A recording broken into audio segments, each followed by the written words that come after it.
नमस्कार, मैं हूं मृत्युंजय कुमार झा और अगले आधे घंटे तक कमोडिटी मार्केट पर सबसे बड़ी कवरेज जारी है।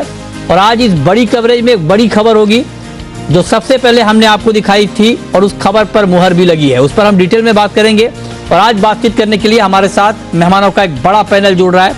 हमारे साथ इस वक्त जुड़े हैं नरेंद्र वाधवा, प्रेसिडेंट हैं CPAI के। हमारे साथ ऋषि नथानी हैं, हेड हैं business development and marketing MCX के। बीरेन वकील हैं पैराडाइम कमोडिटी के। भाविक पटेल हैं ट्रेड बुल्स के। और ब्रजेश मिश्रा हैं हमारे वरिष्ठ सहयोगी। आप सभी का बहुत बहुत स्वागत है। और बुलेटिन की शुरुआत इस वक्त की बड़ी खबर के साथ।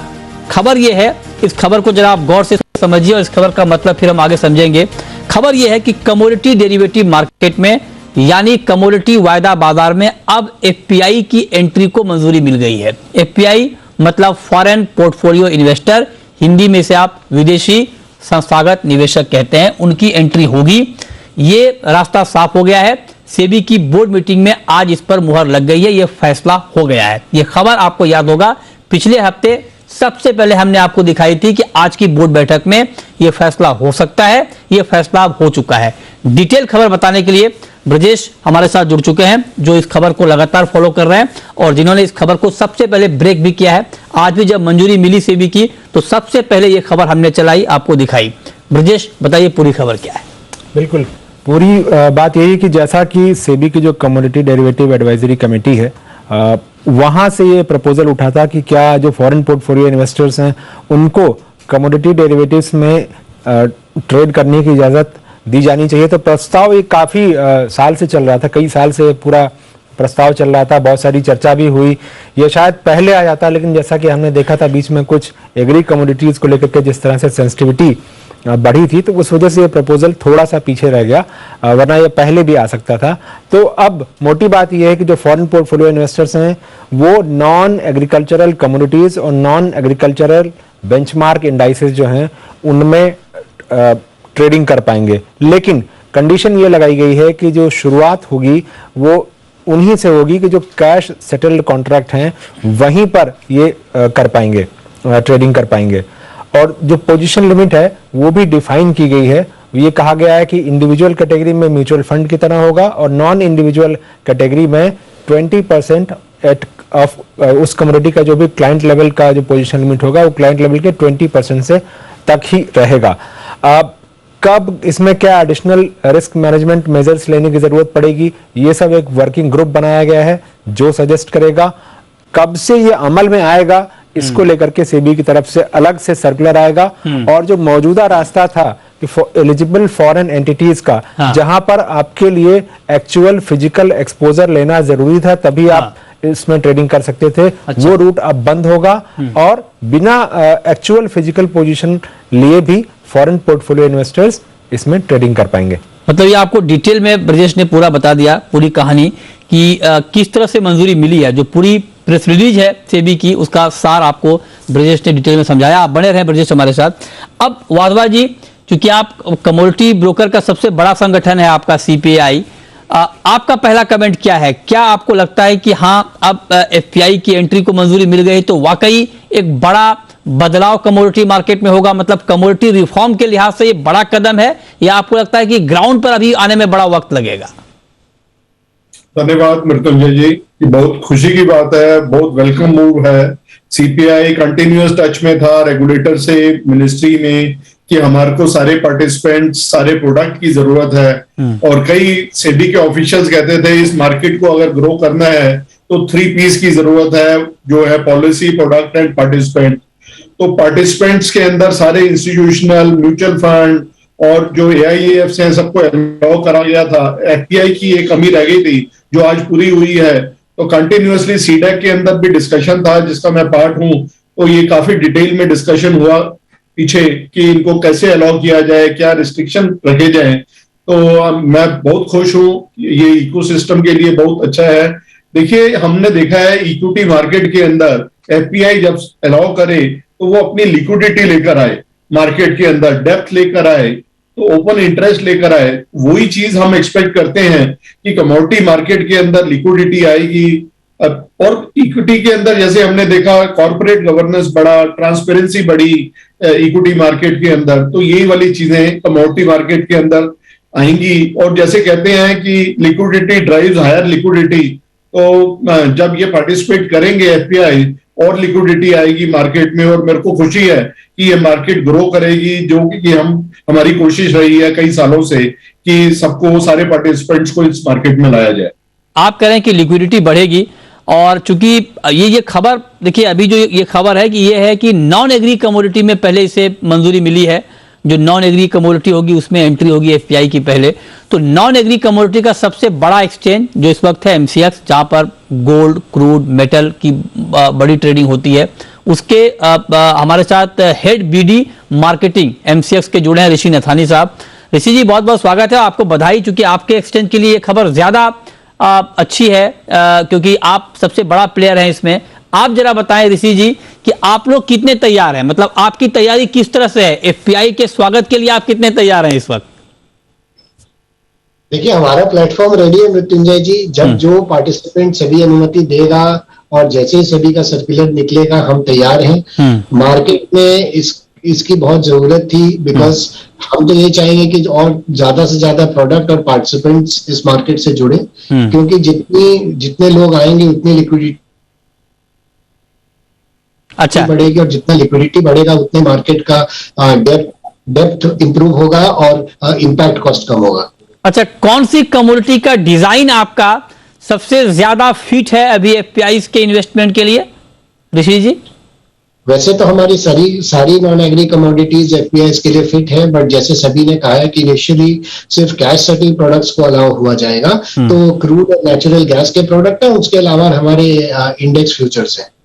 अच्छा, तो आप करें क्रूड, नेचुरल गैस और इंडेक्स फ्यूचर, यहां पर ज्यादा संभावना आपको दिख रही है। ब्रिजेश, एक बात और, क्योंकि शुरुआत जो है कैश सेटलमेंट कॉन्ट्रैक्ट से होगा और अभी नॉन एग्री को अलाउ किया गया है, क्या मतलब, ठीक है अभी बेशक इसके ऊपर कोई फैसला नहीं हुआ है, लेकिन एग्री में भी कोई प्लानिंग है क्या, बेशक लॉन्ग टर्म में या आगे?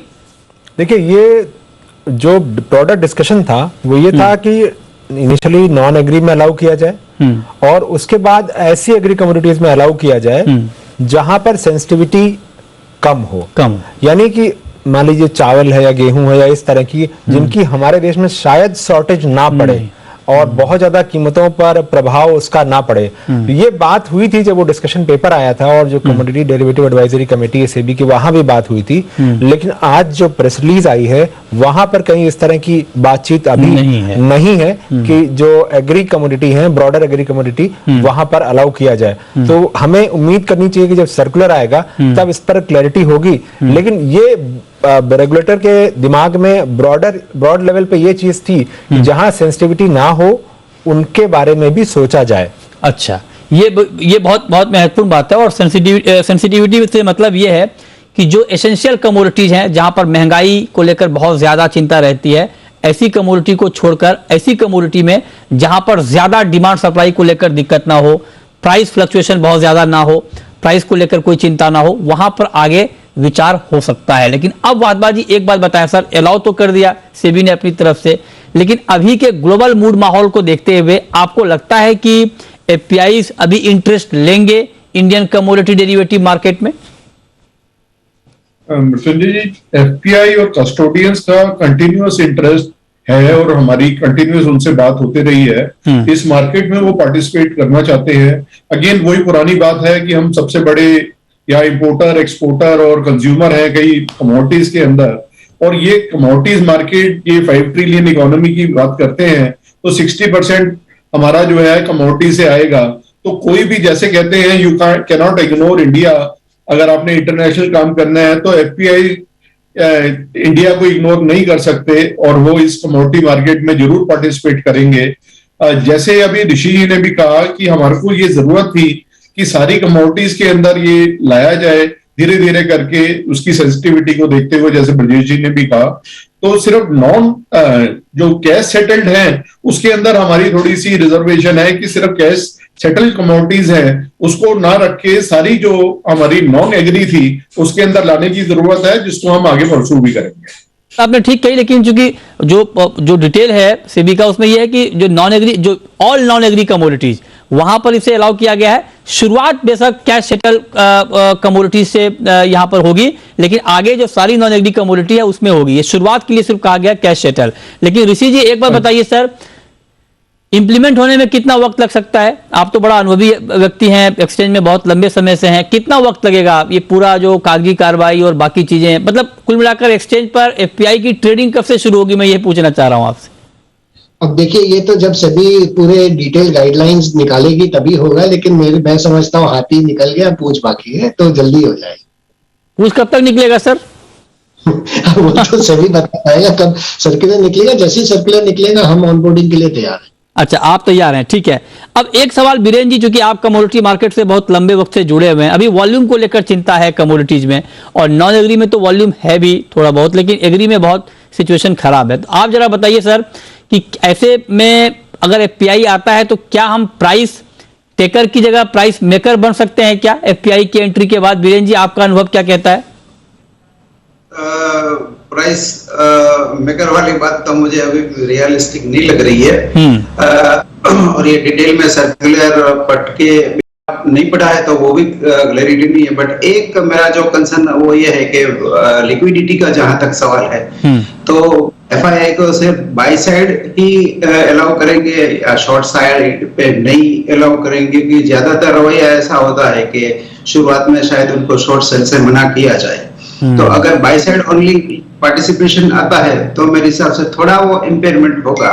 तो वो जब सर्कुलर पढ़ूंगा मैं, और बिटवीन द लाइन पढ़ने की जो मेरी आदत है, उसके बाद ही मैं कुछ कह पाऊंगा। अच्छा, ठीक है। एक सवाल छोटा सा वादवा जी आपसे मेरा होगा इसी मुद्दे पर, कि आपके हिसाब से, मैं मतलब एक सीपीआई के प्रेसिडेंट की हैसियत से आपसे नहीं पूछ रहा हूं, आपसे मैं एक एक्सपर्ट के तौर पर पूछ रहा हूं, क्योंकि आप मार्केट में बहुत क्लोजली जुड़े हुए हैं, लगातार ट्रैक करते हैं। आपको लगता है, क्योंकि दुनिया भर के कमोडिटी मार्केट में ट्रेड हो रहे हैं, तो हमारे मार्केट में एफपीआई आए या उनकी भागीदारी बढ़े, उसके लिए हमें 2-3 ऐसी कौन सी बातें अभी करनी चाहिए ताकि उनका पार्टिसिपेशन बढ़ जाए इंडियन मार्केट में? देखिए, पार्टिसिपेशन जो छोटे छोटे जैसे हमने इंस्टीट्यूशंस को अलाउ करा था, तो लेकिन अभी भी कस्टोडियन लॉस जो है, प्रोसीजर हैं, उसके अंदर थोड़े थोड़े इरिटेंट्स हैं। तो हमारे को सारे इरिटेंट्स दूर करने हैं। और मेरे को खुशी है बताते हुए कि सेबी ने एक्सपर्ट कमेटी ये भी बनाई है जो कि ये इरिटेंट्स को दूर करी जाए, और ये सारा इनका फ्लो जो है बिल्कुल फ्लो इजी ऑनबोर्डिंग हो, इजी ट्रेड हो। इसी के बीच में जैसे ब्रजेश जी ने भी कहा था कि देखिए, एफपीआई जो है बहुत पैसे के साथ मार्केट में पार्टिसिपेट करते हैं, और ये डिस्कशन का पार्ट भी था जब सीडेक कमेटी थी कि ये परचेजिंग पावर के साथ आते हैं, तो जब वो एंट्री या एग्जिट करेंगे तो very purpose of derivative market जो है वो है प्राइस डिस्कवरी।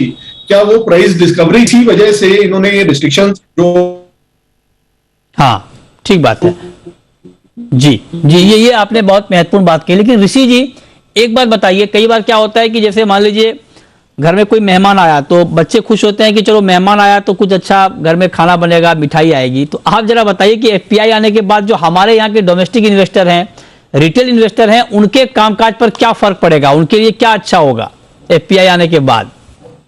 देखिए, ऐसा है कि जब कोई मार्केट प्लेस में और पार्टिसिपेंट्स आते हैं तो सब लोग भाग लेते हैं इस मार्केट में। जैसे लोग भाग लेते हैं तो लिक्विडिटी और डेप्थ बढ़ती है।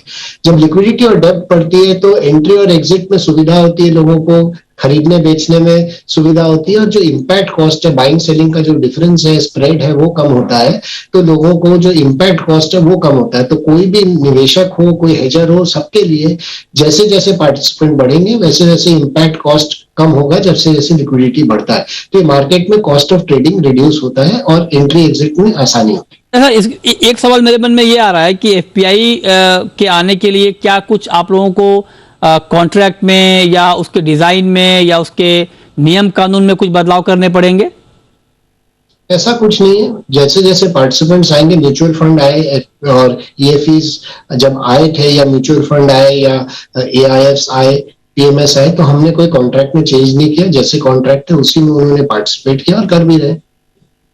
एक सवाल सर और, चूंकि म्यूचुअल फंड है या पीएमएस है, उनको अलाउ तो किया गया, लेकिन उतना अच्छा रिस्पांस अब तक दिखा नहीं है। तो इसको लेकर कोई शक, कोई दुविधा आप लोगों के मन में एफपीआई को देखते हुए कि अभी शायद शुरुआत में कोई अच्छा रिस्पांस ना मिले, उसमें वक्त लगे? ऋषि जी, देखिए, जो म्यूचुअल फंड्स में और बाकी सब में जो दुविधा है वो कस्टोडियल फिजिकल हैंडलिंग के कारण से है। तो जहां तक कैश सेटल में अलाउ किया है तो उसमें तो कोई तकलीफ आनी नहीं चाहिए। और जैसा वाधवा जी ने कहा कि जो वर्किंग ग्रुप है वो वर्क कर रही है उस पे कि कस्टोडियन वाले इश्यू भी रिजॉल्व हो जाए, तो मेरे हिसाब से फिर इसमें और भी बाधाएं जो हैं थोड़ी बहुत वो भी हट जाएंगी। तो ओवरऑल सारे इंस्टीट्यूशनल पार्टिसिपेशन में फायदा होगा। ये बहुत शुक्रिया ऋषि जी आपका, वाधवा जी आपका, ब्रजेश जी आपका, हमारे साथ इस खास चर्चा में जुड़ने के लिए और डिटेल में इस खबर को समझाने के लिए, बताने के लिए कि इसका क्या मतलब है और इस खबर का कितना इम्पैक्ट ग्राउंड के ऊपर कमोडिटी डेरिवेटिव ट्रेडिंग में दिखेगा। बहुत शुक्रिया आप सबका।